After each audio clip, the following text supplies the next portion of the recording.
वसईत दहशतवाद आणि गुंडागर्दी बहुजन विकास आघाडीच्या नेत्यांनी माजवली होती ती लोकांना मान्य नव्हती आणि त्याचंच प्रतीक म्हणून आज वसईतील जनतेने त्यांना घरी बसवलेलं आहे।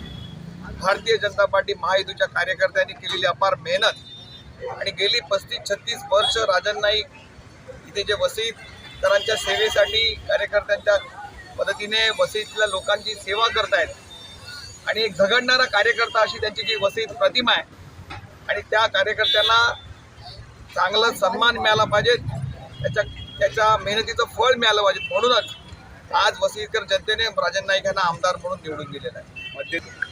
राजन नाईक अप्पा यांना आम्ही, अप्पा म्हणजे मोठा भाऊ म्हणून अप्पा यांना, राजन नाईक यांना आम्ही अप्पा सर्वजण प्रेमाने म्हणतो आणि नक्कीच वसईला अप्पा राजन नाईक यांच्या माध्यमातून अप्पा मिळालेले आहेत असं वाटतं। म्हणजे देशात आपले लाडके परंतु विश्वगुरू म्हणून ज्यांना